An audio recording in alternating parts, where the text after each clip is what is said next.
Hello friends, आप सभी का स्वागत है हमारे चैनल में। फ्रेंड्स, हम लोग सीटेट की तैयारी कर रहे हैं। सीटेट की तैयारी में हम आपको ईवीएस पढ़ा रहे थे। ईवीएस पे हमने पीछे आपको ढेर सारे कंटेंट कवर कर रखे। आज हम लोग ज्वालामुखी पढ़ेंगे। ज्वालामुखी एक इम्पॉर्टेंट है टॉपिक है, थोड़ा सा उसके बारे में ओरली सुनेंगे और कुछ इम्पोर्टेंट फैक्ट वीडियो के लास्ट में हम आपको बताएंगे। लास्ट में हम कुछ ऐसे पॉइंट लिखवाएंगे जो पेपर में कंफर्म पोजीशन पे आते हैं। वो ऐसे पॉइंट्स हैं जो पूछे जाते हैं। उसके पहले थोड़ा सा ओरल समझेंगे 10 से 5 मिनट, फिर लास्ट के वीडियोज में हम लोग बीच बीच में भी देखते जाएंगे कुछ बारे क्वेश्चंस। चलिए ज्वालामुखी समझते हैं। देखिए ज्वालामुखी क्या होता है। एक धरातल, जिस पृथ्वी पे हम लोग रहते हैं उसको धरातल कहते हैं।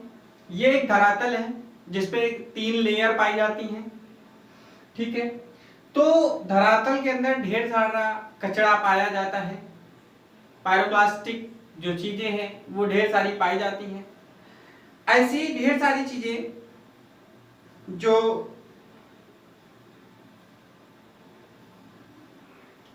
पृथ्वी के नीचे पाया जाता है। पृथ्वी के नीचे का जब टेम्परेचर ताप अधिक हो जाता है तो ताप अधिक होने के कारण यह मैग्मा पृथ्वी में छिद्र करके, या फिर कहें कि पृथ्वी की दरार से यह छिद्र हो करके एक विस्फोट होता है। विस्फोट के फलस्वरूप उससे लावा निकलता है। जो यहां से निकलता है उसको हम लोग लावा बोलते हैं। लावा होता है, पायरोक्लास्ट होता है, ये ढेर सारी चीजें होती हैं। राख होता है, धूल के कण होता है, ढेर सारी चीजें होता है इसमें। जब ये मैग्मा यहां से निकलता है तो निकलने के पश्चात या एक छिद्र से या दरार से निकलता हुआ ऊपर की ओर उठता हुआ चला जाता है। तो हम ये कह सकते हैं कि पृथ्वी के धरातल से निकलने वाले मैग्मा जब पृथ्वी के धरातल के ऊपर आ जाते हैं तो उसके विस्फोट के फलस्वरूप ज्वालामुखी का निर्माण होता है। इस ज्वालामुखी के निर्माण में आप समझते हैं, ये धरातल है, ये मैग्मा है। यहाँ पे धरातल में नीचे मैग्मा जमा हुआ है। ये जब विस्फोट होता है तो एक छिद्र के माध्यम से ऊपर उठता है। ऊपर उठते हुए इस तरीके से भाई जो नीचे से निकलेगा वो जमीन में फैलता जाएगा, खाली स्थानों पर चलता जाता है। लेकिन वो छिद्र ऊपर की ओर बढ़ता रहता है। उसमें इतना ताप होता है, इतना प्रेशर होता है कि ये ऊपर की ओर बढ़ता जाता है। तो जब ये ऊपर की ओर बढ़ता जाता है तो इस छिद्र के कारण अगल बगल जो गिरता है, इस साइड और इस साइड लावा होता है, या फिर हम ये कहें कि लावा या राख की परतें होती है, ठीक है। ये दोनों तरफ गिरता जाता है और यह एक ऊपर की ओर आकृति बढ़ती जाती है। तो यह एक समय आ जाता है जब शंकु का आकार ग्रहण कर लेती है। शंकु का आकार ग्रहण कर लेती है, इस वजह से हम ज्वालामुखी को शंक्वाकार ज्वालामुखी भी कहते हैं। यह एक ऊपर की ओर उठता हुआ भाग चला जाता है जो यहाँ पर क्रेटर का निर्माण करता है। क्रेटर क्या होता है? छिद्र का एक ऐसा भाग या ज्वालामुखी का एक ऐसा भाग जो छिद्र के चारों ओर एक ढलान नुमा होता है और समय के रहते उसमें पानी भर जाता है, जिसके कारण उसमें झील का निर्माण होता है। तो ये एक क्रेटर होता है और एक कैल्डेरा होता है, ठीक है। दो चीजें होती हैं, एक क्रेटर हमने कहा और एक क्या होता है, एक काल्डोरा होता है। दो चीजें हैं। क्रेटर हमने आपको समझा दिया कि क्रेटर क्या है। अब समझिए काल्डोरा क्या होता है। तो काल्डोरा की अगर हम बात करें तो जो काल्डोरा होता है, ये काल्डोरा जब शंक्वाकार फैलता जाता है, लावा या राख फैलता जाता है तो इसके एक विस्तृत रूप ले लेता है। तो जब विस्तृत रूप ले लेता है तो ये ऐसा नहीं है कि ढीला ढीला रहता हो, ये एक कसा सा रूप, दबाव के कारण जो इसमें कसाव पैदा होता है, इस कसाव के कारण कहीं गड्ढा हो जाता है, कहीं फुलफुली जमीन हो जाती है, तो उस जगह को क्या कहते हैं? कसाव के कारण उत्पन्न हुई जगह को हम काल्डोरा कहते हैं, ठीक है। अब ज्वालामुखी को अंग्रेजी में हम लोग बोलते हैं वोल्केनो। क्या बोलते हैं? वोल्केनो बोलते हैं, वोल्केनो बोलते हैं। अब ये वोल्केनो की अगर हम बात करें तो ये एक रोमन वर्ड है, ठीक है, ये एक रोमन वर्ड है। रोमन वर्ड में अग्नि देवता जो है, रोमन वर्ड में जो अग्नि देवता हैं उनको वोल्कन बोला जाता है। क्या बोला जाता है? वोल्कन बोला जाता है। तो उन्हीं जो रोमन वोल्कन देवता थे, अग्नि देवता थे, उन्हीं के नाम पर इनका नाम, ज्वालामुखी का नाम वोल्केनो पड़ा।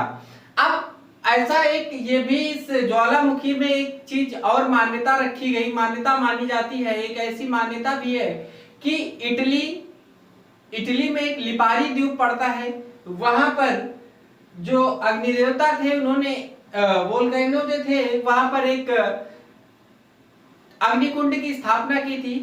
तो वो अग्निकुंड आज जो कालांतर का समय रहा उसने ज्वालामुखी का रूप ले लिया है। तो इस कारण से भी इसको वोल्केनो शब्द से हम लोग बुलाते हैं। वोल्केनो, ज्वालामुखी को हम लोग वोल्केनो शब्द बुलाते हैं। अब देखिए, जब यहां से ऐसे चीजें निकलती रहती हैं तो निकलने के पश्चात भाई यहां से तप्त पदार्थ निकलता है। यहां से जो निकलने वाला पदार्थ होता है ये तप्त पदार्थ होता है। तप्त का मतलब बहुत ही हीट होता है। ये आकर के यहां से ऐसे ऐसे फैलने लगता है। फैलने के पश्चात ये धीरे धीरे शीतल होने लगता है। कहने का मतलब धीरे धीरे ये ठंडा पड़ने लगता है। तो ठंडे पड़ने के पश्चात यह एक चट्टानों का रूप लेने लगता है। चट्टाने और धूल कणों का रूप जब ले लेता है तो इसमें छोटे छोटे टुकड़े आ जाते हैं, कंकड़ के समान टुकड़े आ जाते हैं, कांच की गोलियों के समान टुकड़े आ जाते हैं, या फिर हम ये कहें कि मटर के दाना या अखरोट के समान, ठीक है, मटर के दाना या अखरोट के समान जो आकार वाले टुकड़े पाए जाते हैं, जिनको हम कांच की गोलियों के समान भी कहते हैं, कांच की गोलियों के समान। तो ये जो होते हैं हम लोग इनको कहते हैं, ये जो कांच की गोलियां होती हैं इनको हम लोग कहते हैं लेपिली। क्या कहते हैं? लेपिली। तो ये एक इंपॉर्टेंट वर्ड है आपके लिए ज्वालामुखी में कि लेपिली क्या होता है। तो लेपिली कांच की गोलियों के समान पत्थर के छोटे छोटे टुकड़े होते हैं। अगर पूछ लिया जाए आपसे कि लेपिली क्या होता है तो आपको यही चीज बतानी है कि मटर के दाने या अखरोट के आकार या कांच की गोलियों के समान जो छोटे छोटे टुकड़े होते हैं उनको हम लोग लेपिली कहते हैं। बात समझ में आ गई? तो आपको हमने इतनी चीजें बता दी। अब थोड़ा सा आगे समझते हैं, अब आगे और समझते हैं, थोड़ा सा रिटेन बेस पे वर्क कर लेते हैं, थोड़ी सी चीजें लिख के पढ़ लेते हैं। आपको फिगर के जरिए हर चीज समझ में आ गई होगी। अब हम लोग आगे थोड़ा सा पढ़ेंगे। अब देखिए क्या कह रहा है। अभी हमने आपको बताया काल्डोरा, अभी हमने आपको क्या बताया? काल्डोरा बताया, ठीक है। अभी हमने आपको समझाया क्या? काल्डोरा बताया है। अब देखिए काल्डोरा, तो हमने कहा कि जो कषायों के कारण काल्डोरा क्या होता है? काल्डोरा हमने आपको बताया कि जब कषायों के कारण ज्वालामुखी का जो अत्यधिक विस्तृत भाग होता है, कषायों के कारण जब ये ज्वालामुखी का जो विस्तृत भाग था इसको हम लोग क्या कहते हैं? काल्डोरा कहते हैं, ठीक है। बात समझ में आ गई? इसको हम लोग क्या कहते हैं? काल्डोरा कहते हैं। अब देखिए, तो जो झील का निर्माण होता है, जो झील होती है, तो झील दो चीजों से बनती है, एक काल्डोरा से बनती है और एक क्रेटर से बनती है। तो क्या होता है, जब क्रेटर या काल्डोरा में पानी का भराव हो जाता है तो झील का निर्माण होता है। अगर हम अब काल्डोरा की बात करें तो जैसे हमारे कुछ टोआ जो कि हमारा इंडोनेशिया में है, ठीक है, टोआ जो कि हमारा कहां पर है? इंडोनेशिया में है, और ओरेगन यूएसए में है, ओरेगन ये यूएसए में है। ये ऐसी कुछ चीज, ऐसी झीलें हैं जो काल्डोरा से बनी हुई हैं, इस वजह से हम नाम बता दे रहे हैं आपको। और जैसे पुष्कर, पुष्कर शब्द आप जानते ही हैं कि ये राजस्थान का है, ठीक है। पुष्कर कहां का है? राजस्थान का शब्द है। वही लोनार की बात करें तो ये लोनार महाराष्ट्र में पाया जाता है। तो देखिए ये कुछ ऐसी चीजें हैं, ये कुछ ऐसे पॉइंट्स हैं जो क्या है काल्डोरा में बनी हुई झीलें हैं। तो इनके बारे में हम वही स्टडी कर रहे हैं कि अगर ये बात पूछ ली जाए आपसे कि कुछ ऐसे कोल्डोरा के नाम लिखिए, काल्डोरा के नाम लिखिए जो क्या हो, काल्डोरा झीलों के नाम पूछ सकता है। तो जैसे टोआ, उरोगन, पुष्कर होता है, और भी ढेर सारे, जैसे एरा होता है, ठीक है, ये होता है, ये जापान में पाया जाता है। वेलिस कोल्डोरा होता है, वेलिस कोल्डोरा, ठीक है, वेलिस कोल्डोरा ये अमेरिका में पाया जाता है, ठीक है। ये कुछ ऐसे है। देखिए एक आसो शब्द है, आसो, ये एक आसो कोल्डोरा है, ASO। ये देखिए सबसे सूक्ष्म काल्डोरा झील है, सबसे सूक्ष्म काल्डोरा झील है ये, ठीक है, सबसे सूक्ष्म काल्डोरा झील है, ठीक है। अगर इसकी हम लंबाई और चौड़ाई की बात करें तो लगभग 112 किलोमीटर की इसकी परिधि है, लगभग 112 किलोमीटर की परिधि पर यह बसा हुआ है, और वही 27 किलोमीटर इसकी लगभग चौड़ाई बताई जाती है। ये सबसे छोटा बताया जाता है कि जो आसो काल्डोरा है ये सबसे छोटा है, ठीक है। अगर वही इसकी बात करें तो ये आसो काल्डोरा आपका कहां पर है, जापान में है। बात आपको समझ में आ गई, आसो काल्डोरा कहां पर है, जापान में है। तो ये थोड़ा सा हम लोगों ने काल्डोरा क्रेटर के बारे में थोड़ा सा पढ़ लिया। अब देखिए जो ज्वालामुखी के प्रकार होते हैं उनके बारे में थोड़ा सा स्टडी कर लेते हैं। तो अगर हम ज्वालामुखी के प्रकार की बात करें तो आप सबको बहुत अच्छी तरीके से पता होगा, क्योंकि आप लोगों ने पहले पढ़ रखा होगा, छोटी क्लासों में पढ़ा दिया जाता है। ज्वालामुखी देखिए 3 प्रकार की होती है। कितने प्रकार की होती है, 3 प्रकार की होती है, ठीक। जागृत ज्वालामुखी, प्रसुप्त ज्वालामुखी और शांत ज्वालामुखी, 3 प्रकार की होती है। एक होती है जागृत ज्वालामुखी, एक होती है प्रसुप्त ज्वालामुखी, और अगली होती है शांत ज्वालामुखी, ठीक है। देखिए जागृत शब्द एक्टिव होता है, एक्टिव वोल्केनो की बात करें अगर हम, इसको अंग्रेजी में कहते हैं एक्टिव वोल्केनो, ठीक है, एक्टिव वोल्केनो कहते हैं, ठीक है, एक्टिव वोल्केनो। तो देखिए एक्टिव वोल्केनो से हम सीधा सीधा ये कह सकते हैं कि ऐसे ज्वालामुखी जिनके बारे में कुछ निश्चित शब्द नहीं कहे जा सकते कि कब इनमें विस्फोट हो सकता है, तो हम ये कह सकते हैं कि नियमित विस्फोट होने वाले ज्वालामुखी को, नियमित विस्फोट होने वाले ज्वालामुखी को जागृत ज्वालामुखी कहते हैं। अगर वर्तमान में इनकी संख्या की बात करें तो लगभग 500 इनकी वर्तमान में क्या है, संख्या है। तो कुछ अगर हम वही बात करें एटना, देखिए कुछ ऐसे वर्ड्स है जैसे एटना और स्ट्राम्बोली, एटना और स्ट्राम्बोली ये जागृत ज्वालामुखी के उदाहरण हैं। एटना और स्ट्राम्बोली, इटली में एटना और स्ट्राम्बोली पाए जाते हैं, ये जागृत ज्वालामुखी के उदाहरण है। बात समझ में आ गई। वर्तमान में इनकी लगभग संख्या कितनी है, 500 है। एटना और स्ट्राम्बोली, इटली के ऐसे ज्वालामुखी हैं जो कि जागृत ज्वालामुखी के श्रेणी में रखे जाते हैं। अब एक बात ये इनमें कही गई कि ये नियमित या एक्टिव होते हैं, तो एक्टिव होने के कारण इनमें नियमित विस्फोट होने के कारण इनमें एक विशेष प्रकार का प्रकाश होता रहता है, जिसके कारण या अगल बगल का जो इनके चारों ओर का भाग होता है उसमें विशेष प्रकार की रोशनी होती रहती है, प्रकाशमय रहता है।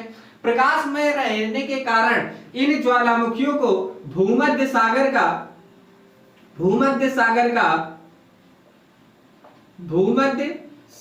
का प्रकाश स्तंभ भी कहते हैं। भूमध्य सागर का प्रकाश स्तंभ भी इन्हें कहा जाता है। किन्हें कहा जाता है, जागृत ज्वालामुखी को, ठीक है। अब इतनी बात समझ में आ गई आप लोगों को। अब दूसरे की अगर हम बात करें, तो प्रसुप्त ज्वालामुखी है, जिनको हम लोग डोरमेंट कहते हैं। इनको क्या कहते हैं अंग्रेजी में, डोरमेंट वोल्केनो, ठीक। बात समझ में आ गई आप लोगों को, डोरमेंट वोल्केनो कहते हैं। अब देखिए जो प्रसुप्त ज्वालामुखी होती हैं, अगर हम इनकी बात करें तो इनमें विस्फोट होता है, लेकिन भविष्य के लिए ये शांतकाली होती है।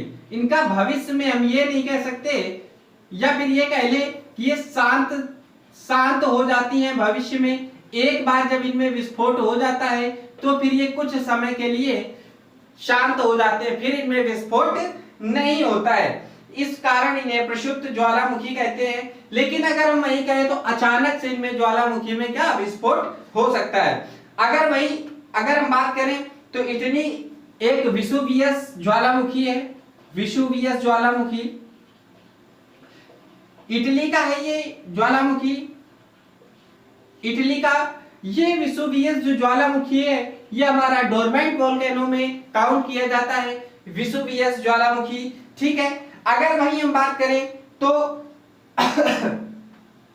एक व्यक्ति थे प्लिनी जिन्होंने प्रसुप्त ज्वालामुखी का सबसे पहले क्या किया था, इसके बारे में जानकारी इकट्ठा की थी। इस कारण इन ज्वालामुखियों को प्लिनियम ज्वालामुखी भी कहते हैं। प्लिनियम ज्वालामुखी के नाम से भी ये ज्वालामुखी जानी जाती हैं। बात समझ में आ गई आप लोगों को। अब हम बात करते हैं शांत ज्वालामुखी की। देखिए नाम से ही बिल्कुल शांत की बात कह रहा है, बिल्कुल साइलेंटली वर्किंग होगी। एक्सटिंक्ट वोल्केनो, ठीक है, एक्सटिंक्ट वोल्केनो। अगर अब हम बात एक्सटिंक्ट वोल्केनो की बात करें तो ये आज वर्तमान से या भूतकाल से भविष्य तक शांत रहने की, इनमें भविष्य तक शांत रहने की संभावना प्रकट होती है। या फिर हम ये कह लें कि ये ऐसी ज्वालामुखी होती हैं जिन पे कभी उद्गार ना होने की संभावना होती है। ये ऐसी ज्वालामुखी हैं जिनमें कभी भी उद्गार नहीं होता है। बात समझ में आ गई आप लोगों को, जिनमें कभी भी उद्गार नहीं होता है। और अगर हम बात करें इन ज्वालामुखियों के बारे में तो इनमें 2 से 3 ऐसी ज्वालामुखी हैं, जैसे कि कोह सुल्तान,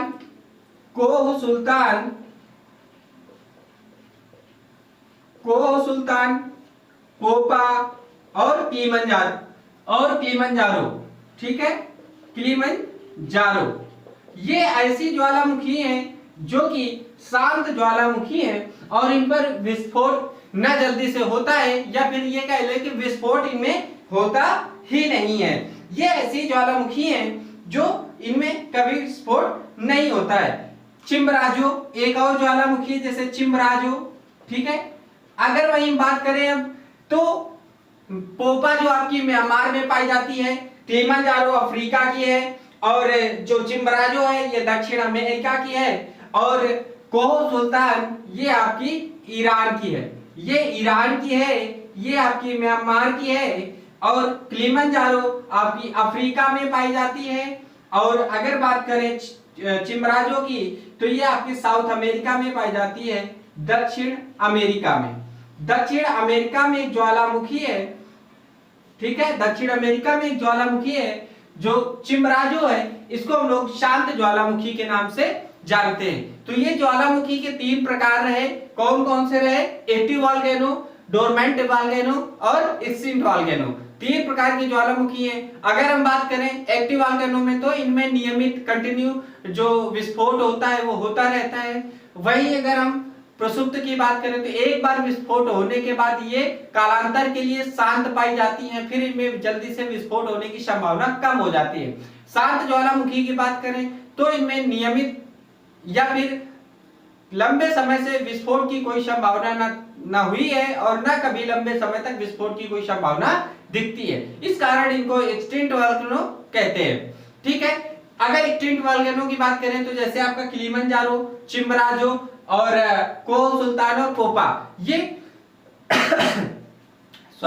ये ऐसी ज्वालामुखियां हैं जो आपकी शांत ज्वालामुखी एक्सटिंक्ट वोल्केनो में काउंट की जाती हैं। वही अगर हम बात करें विसुवियस, इटली की विसुवियस ज्वालामुखी की, तो ये हमारी डोरमेंट वोल्केनो प्रसुप्त ज्वालामुखी में काउंट होती है। अगर हम इसकी स्ट्रोम्बोली की और एटना की बात करें जो कि दोनों इटली की हैं, ये आपकी एक्टिव वोल्केनो कहलाती है। आपको इतनी बात समझ में आ गई होगी, ठीक है। ये थोड़ी सी रही। अब हम लोग 1-2 पॉइंट और कवर करते हैं अच्छे, जो पेपर में वो भी पूछे जाते हैं। जैसे पूछ लिया जाता है कि ज्वालामुखी के विस्फोट के फलस्वरूप कौन से पदार्थ निकलते हैं या फिर कितने प्रकार के पदार्थ निकलते हैं। तो अगर हम बात करें तो ज्वालामुखी के विस्फोट के फलस्वरूप 3 प्रकार के पदार्थ निकलते हैं। विस्फोट, ज्वालामुखी होता है, फिर इसमें क्या होता है, विस्फोट होता है। विस्फोट के पश्चात 3 प्रकार के पदार्थ बाहर निकलते हैं। अब कौन कौन से पदार्थ निकलते हैं इसके बारे में हम लोग थोड़ा सा पढ़ लेते हैं। बात समझ में आ गई, कौन कौन से 3 प्रकार के पदार्थ निकलते हैं। एक तो गैस या जलवाष्प होता है, या फिर गैस एंड जलवाष्प होता है। ठीक है, बात समझ में आ गई। एक में विखंडित पदार्थ होते हैं और एक लावा होता है। लावा होता है और विखंडित पदार्थ होते हैं। अब इनके बारे में थोड़ा सा चर्चा कर लेते हैं कि क्या होता है। देखिए, लगभग ज्वालामुखी में 90 से 95% आपका गैस या जलवाष्प ही निकलता है। ठीक है, तो अगर हम बात करें तो क्या होता है, जब ज्वालामुखी उद्गार होता है तो सबसे पहले अगर हम बात करें तो गैसें निकलती हैं या जलवाष्प निकलता है। तो क्या होता है, जब एक धरातल टूटती है, धरातल के टूटने के पश्चात जब ज्वालामुखी ऊपर की ओर आती है तो इसमें सर्वाधिक रूप से गैसें बाहर आती हैं। वहीं अगर हम बात करें तो इसमें जो जलवाष्प होती है, हमने कहा आपसे पहले ही कि जो जलवाष्प होती है, जलवाष्प लगभग 60 से 90% जलवाष्प ही केवल और केवल ज्वालामुखी के विस्फोट में बाहर निकलती है। वहीं अगर हम जलवाष्प के बाद बात करें गैस, तो देखिए गैसें भी निकलती हैं, जैसे carbon dioxide, nitrogen, sulphur dioxide और इस तरीके की गैसें निकलती हैं। कौन कौन सी गैसें होती हैं, जैसे CO2, SO2 एंड N2। ये ऐसी गैसें हैं जो ज्वालामुखी के उद्गार के बाद निकलती हैं। बात समझ में आ गई। अब हम बात करते हैं लावा की। तो हमने कहा कि भूगर्भ में जो तप्त मैग्मा होता है, विस्फोट के फलस्वरूप छिद्र के माध्यम से या फिर पृथ्वी में धरातल के दरार के माध्यम से जो धरातल के बाहर निकलता है उसको हम लोग क्या कहते हैं, लावा कहते हैं। बात समझ में आ गई।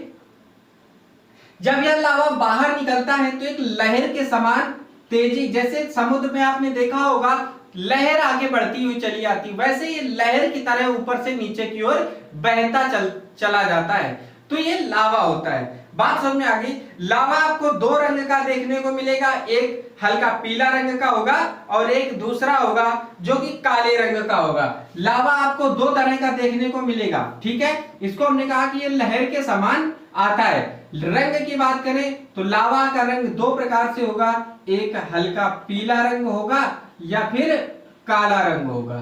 2 प्रकार के आपको रंग मिल सकते हैं इसमें लावा को देखने पर। अगर वही हम बात करें तो देखिए गाढ़ा पदार्थ होता है, ये बहुत ही गाढ़ा होता है।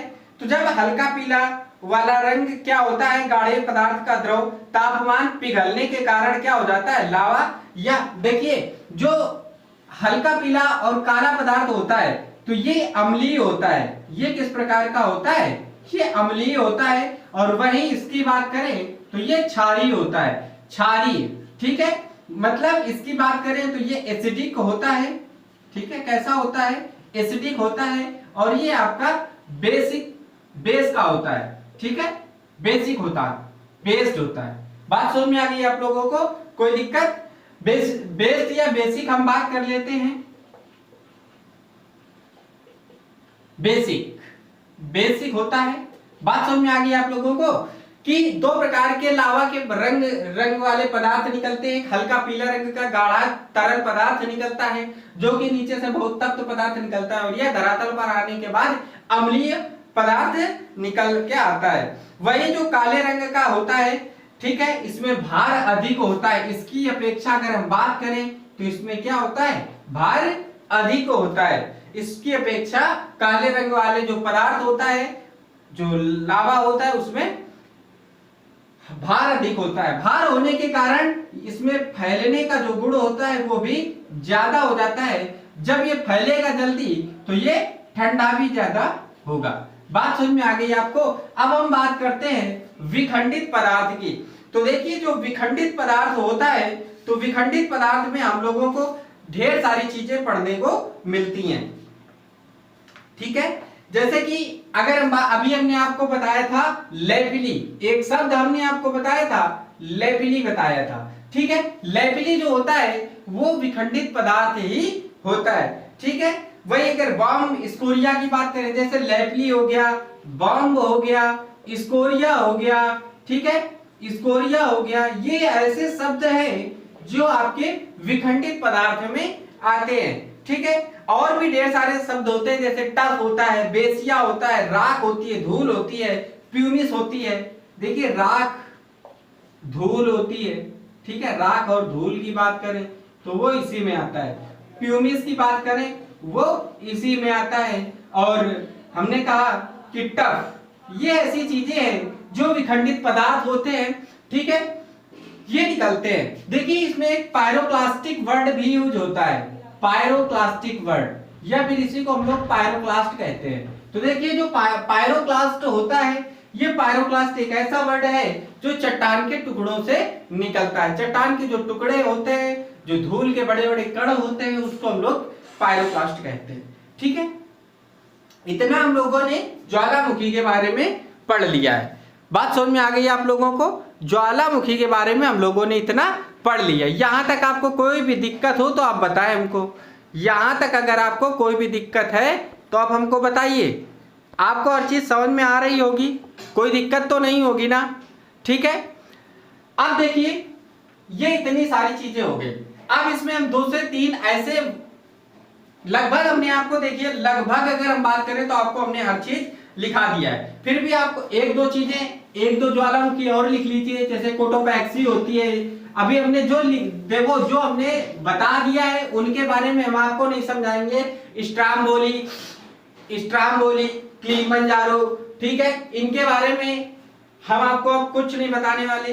अब देखिए कोटोपैक्सी, एक कोटोपैक्सी ज्वालामुखी है, अच्छे से समझ लीजिए। एक कोटोपैक्सी ज्वालामुखी है, ठीक है, जिसकी ऊंचाई की बात करें तो लगभग 5897 की ऊंचाई पर है। ये ऊंचाई जो होती है ये आपकी मीटर में ऊंचाई होती है। किसमें होती है? मीटर में होती है। ये इक्वाडोर में है। कहां पर है? इक्वाडोर में है। अगर ये पूछ लिया जाए किस पर्वतमाला पर है तो एंडीज की श्रेणियां हैं उन पर ये ज्वालामुखी है, कोटोपैक्सी। बात समझ में आ गई भाई आपको? अभी हमने आपको विसुवियस बताया था, लगभग ये 1280, जो विसुवियस थी आपकी, कौन सी? विसुवियस, ये लगभग 1280 मीटर ऊंची है, ठीक है। अभी हमने विसुवियस के बारे में आपको बता ही दिया था कि विसुवियस कहां पर है? इटली में, ठीक है। विसुवियस कहां पर है? इटली में है। ये जो है नेपल्स की खाड़ी में पाई जाती है। इटली में है ये, और कहां है? नेपल्स की खाड़ी में, नेपल्स की खाड़ी में पाई जाती है। ये ज्वालामुखी कहां पाई जाती है? नेपल्स की खाड़ी में पाई जाती है। माउंट एंटना की बात करें, ठीक है, माउंट एंटना,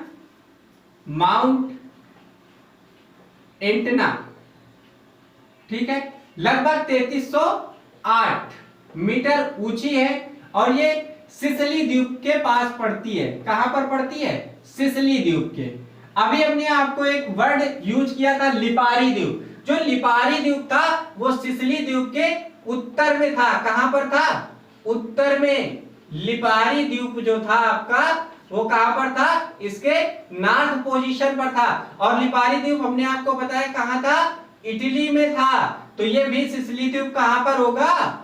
इटली में होगा, ठीक है। इतना हम लोगों ने आज पढ़ लिया। बात समझ में आ गई आप लोगों को? तो जो ज्वालामुखी है वो हम लोगों ने पढ़ लिया है।